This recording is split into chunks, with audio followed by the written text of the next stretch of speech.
You are now listening to the War Report Podcast Network.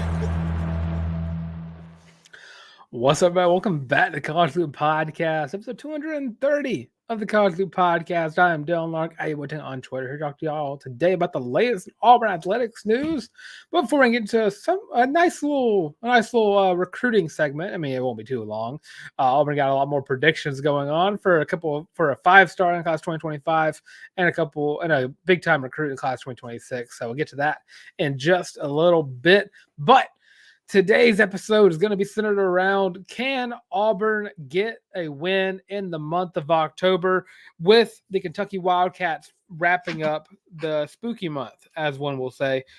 Currently in our way too early season prediction series, Auburn goes into this game on a 3-game skid against Oklahoma, Georgia, and Missouri. And of course, they will end out October with a visit to Kroger Field in Lexington, Kentucky to take on the Kentucky Wildcats in a game that I think could be very interesting. Whenever I look around the predictions for this season from the media, from analysts to experts, just anybody, Kentucky and Auburn are pretty much on the same path. I use the Phil Steele magazine before I do my lists and everything for these videos. And I mean, Auburn and Kentucky are just a page apart, meaning Kentucky is projected just one spot above. I think Kentucky one spot below on some other people's their predictions. But kind of looking at Kentucky as a team, I mean, this is going to be an interesting matchup because of the fact you're going to see Brock Vandagriff. And back-to-back years, Auburn fans have had to deal with some portion of the fan base thinking that Auburn should have tried to recruit Brock Vandagriff, but Vandagriff never really meshed with what the scheme that Auburn wanted to run. He's more of a pro style, not really a dual threat kind of guy. And he kind of fits the mold of what Kentucky has kind of fit into. If you think back to the early days of Stoops, and of course Stoops has been there for 12 years, they've pretty much had a decent array of dual threat quarterbacks. I could think back all the way to Steven Johnson, of course, like Lynn Bowden, Randall Cobb back in his day. I don't think Randall Cobb might have not been there. I could be wrong about that. I don't really know when Randall Cobb fits in with Stoops. But like Terry Wilson against Steven Johnson, Will Levis, I think kind of fits into that. But last year, you kind of see a change of sorts after, I'm trying to remember his name, Devin Leary. There we go. More of the pro-style pocket passer level quarterback. And, of course, Devin Leary didn't have the greatest year at Kentucky. Really a step back of sorts. Vandagriff is getting a lot of high praise. I mean, he sat the bench at Georgia for, I think, 3 years. Was a highly touted recruit. Again, Auburn fans, to my knowledge, not all of them, but there was a very vocal minority of fans who wanted Brock Vandagriff to come to Auburn. I never really wanted that to happen. I always think that Auburn works the best with dual threats in a sense, or guys who can run. And I just don't think that with Hugh Freeze's system, I don't think Vandagriff would have worked. He might have worked with a Brian Harsin system, the more pro style approach, but I don't think it would have worked very well in this Hugh Freeze system.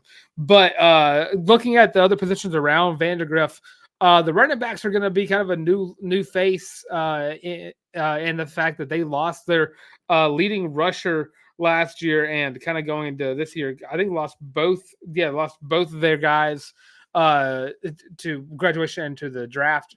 Ray Davis last year went on a tear and was just really, really good for the Kentucky Wildcats. And I don't think they'll have the same success. Of course, this team is bringing back their entire offensive line. Kentucky might have the most returning starters of any other team in the SEC. They have 8 on the offense and 10 on the defense. I'll get to the defense in just a minute, because this defense could be one of the SEC's best by the time the year is over with. But this offense, it comes down to 2 big names to me, and that's Berrien Brown and Dane Key. The two star wide receivers for Kentucky going into this year, Dane Key, of course, last year was the leading receiver with 630 yards with 6 touchdowns, and then Barian Brown with 539 yards and 4 touchdowns. 539 touchdowns in a year would be absolutely ridiculous. Both these guys kind of have a little bit of size to them. Dane Key 6'3", Barian Brown 6'1". And by a little bit, I mean, yeah, they're very tall. I mean, very talented wide receivers. Dane Key has been getting a lot of hype in the media. He is one of the better wide receivers in the SEC. And I think just because he's on Kentucky, he doesn't really get to hear from it that much.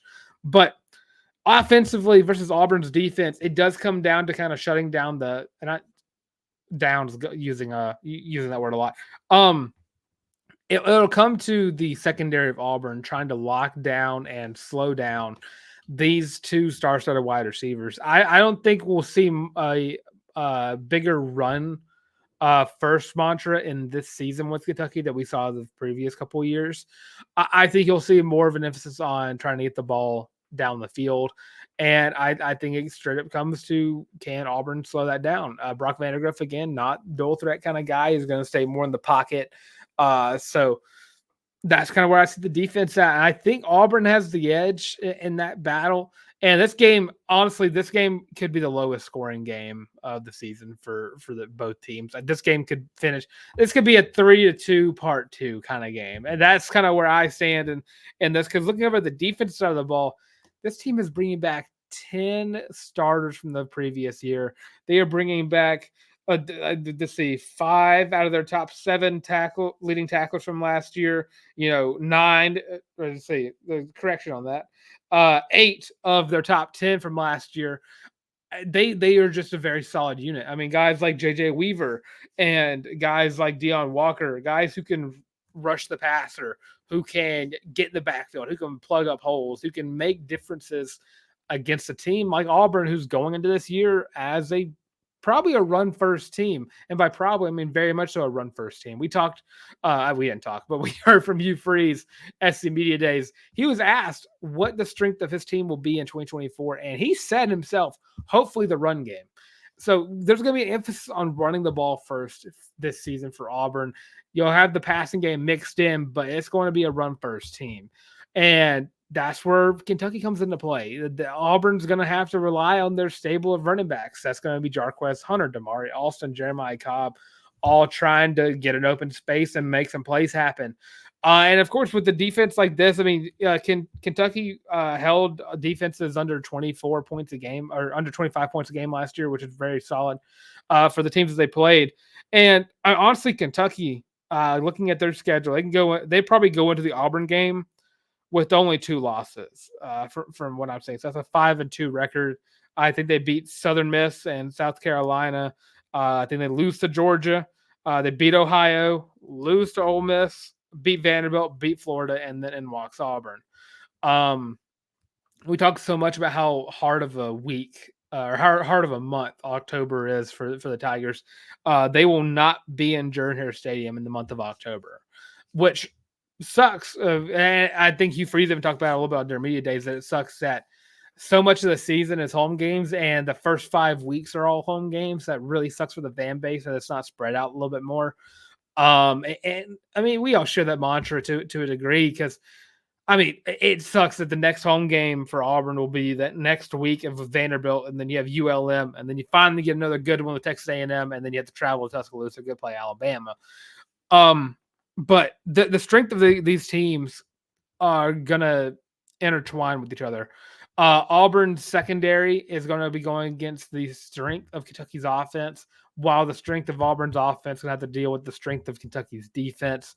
Again, and people predicting these two teams to go 7-6, 7-5, 6-6, or 5-7, 6-6. These two teams are always they're both these teams' seasons, based on the media polls, are based on the fact of this game. Whoever wins this game gets that 7th win. Whoever wins this game gets that 8th win. And I don't think Kentucky is going to be that special of a team. I've gone on record before to say that I don't think Mark Stoops will be Kentucky's coach next year, which I don't think it's too ever a possibility. He already tried to leave this past season whenever A&M offered him the job, but due to fan backlash, he came back to Kentucky. And after Auburn, of course, they have to travel to Neyland to play Tennessee, who's going to be fresh off of a bye week. Then they'll have a bye week themselves for Murray State, and then they'll have to travel to Austin, Texas to take on the Texas Longhorns, and then wrap up the season with Louisville. So going into my prediction for this game, I think that Auburn's just selection of running backs really works out well for this team. The matchup in and of itself. And I think Auburn wins a close one. And I mean, close as in this could come down to the kickers. It's kind of where I go with that. And Auburn has the best depth of kickers in the country. But kind of trying to narrow it down to just score, I want to say Auburn 17, Kentucky 14. And I mean, last time these two teams played, I don't think it was fairly close. I think it was the COVID year where the last time Kentucky played Auburn, and that game was, of course, in Auburn, Alabama. That fateful year of COVID where no one thought football was going to be there, and then it miraculously showed up. I purposely missed a wedding for that game because that year was all of it is just that whole year is weird. But yeah, 17-14 is kind of where I'm standing with that game. I think Auburn does get a win in the month of October and shut down a 3-game skid that they've been on going into, a nice little twofer with ULM and Vanderbilt. Auburn, of course, having a bye week for ULM.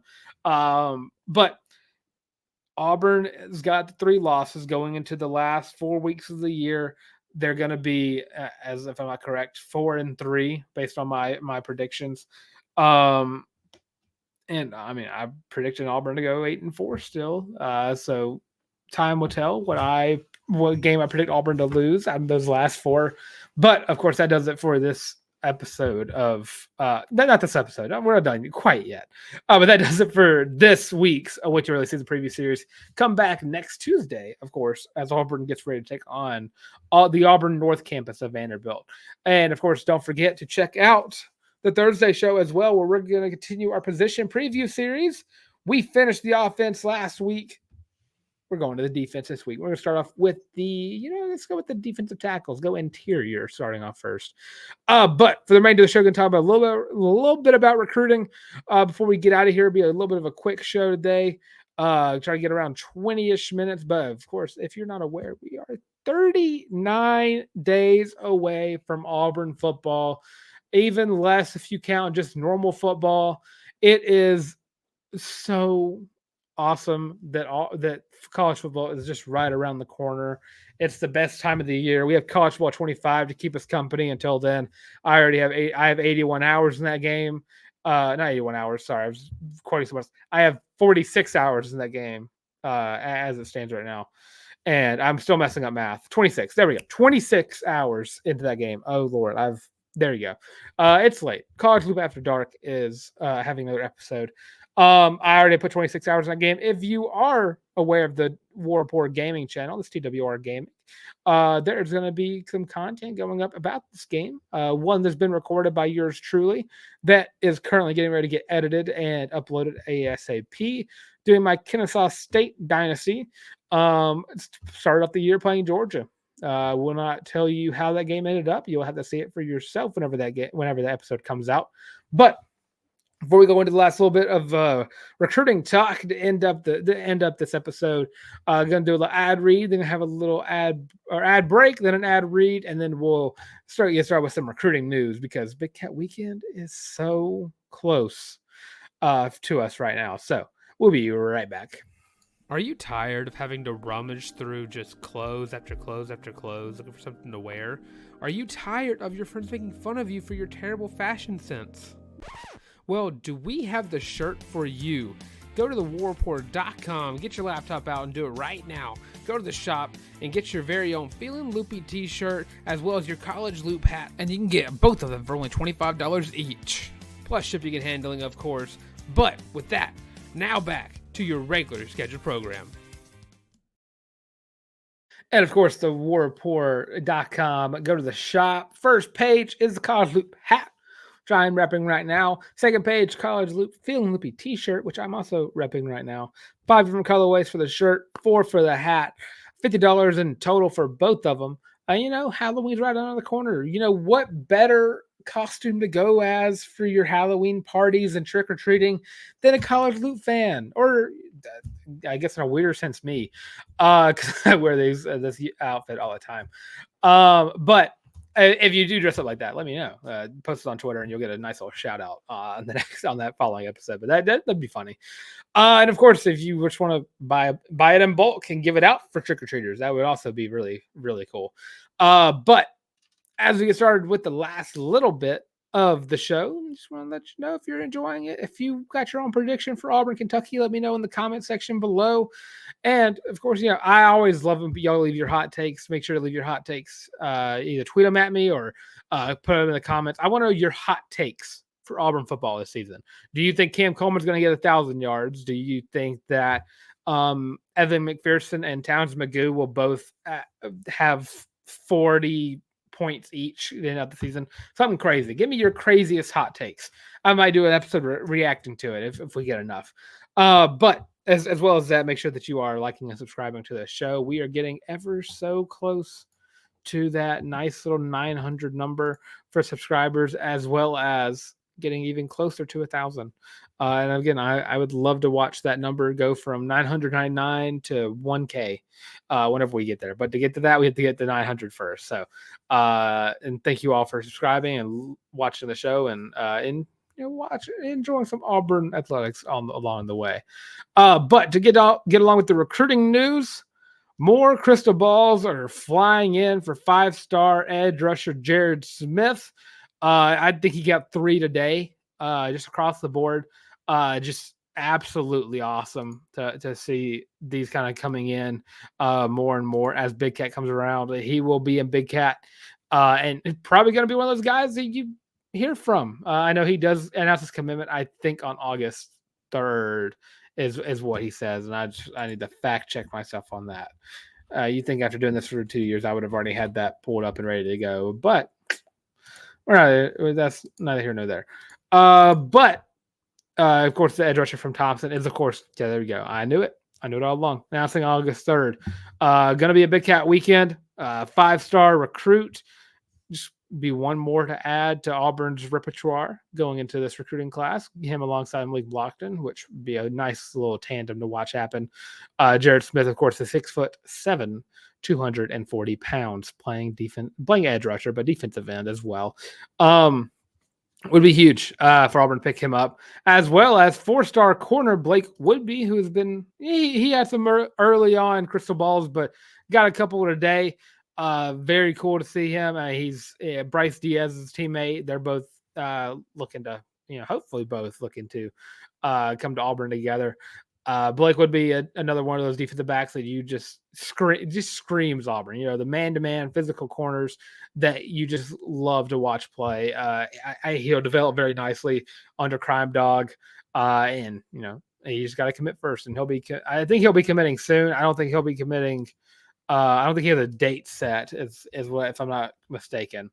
But he will also be a Big Cat weekend, and as well as Usman Chroma, I do believe will also be a Big Cat weekend.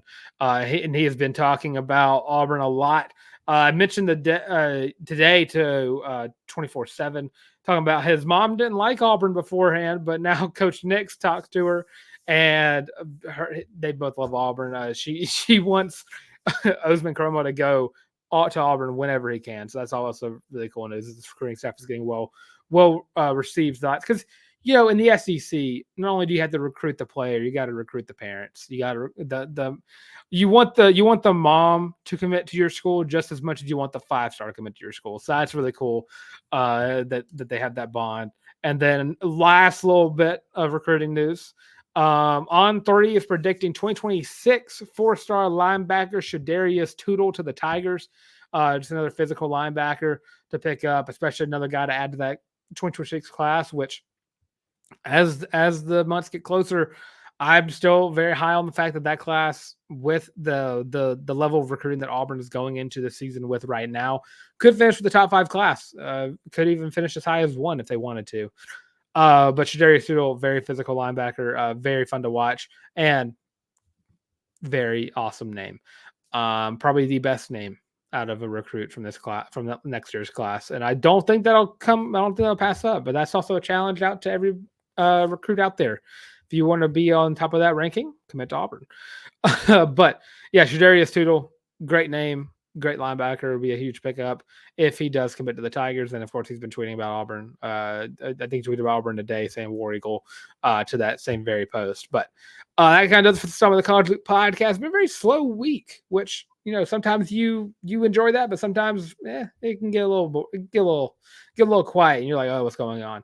But again, 39 days to Auburn football is back, and of course, we'll be back not next week, but on Thursday to talk about the interior defensive line and what Auburn can do to shut down the SEC's ferocious rushing attacks. Words are hard at 12:30 in the morning, at the night, whichever one you want to call it. But of course, I'm Dylan Larck. I avoid on Twitter. Also find me on Instagram as well at Dylan Larck, at DYLENLARCK. And of course, you find me right here on the College Loop podcast, where you should like, comment, and subscribe. We're getting close to 850. We're getting close to 900 subscribers. Let's get there. It'd be cool. But also, just want to shout out everybody else, who's already subscribed. 828 of you that I hold very dear to my heart. But you can also find us on the audio version of the show as well on Spotify, Podcast, Google Podcasts, of course, Amazon Music. And I guess there's some of you who don't like seeing my face, but you're okay with listening to my voice. Enjoy that you're listening there too. We don't not shout y'all out enough on the podcast side of things. And of course, don't forget to follow us on social medias, on Twitter, TikTok, Facebook, Instagram, the works. Oh, is it the College Loop? And that was a jumbled mix of words, but it's all of them. It's every single social media you can find. And of course, you can find me on the War Porter Gaming as well, putting up the Kennesaw State Dynasty as soon as the video gets edited. It's in chunks, as I believe right now. I'm going to be out of town this week, so you're going to see me in another hotel room recording for the next episode of the College Loop, as well as hopefully editing that video and getting it up this week. But that being said, thanks for tuning in this installment, and of course, War Eagle.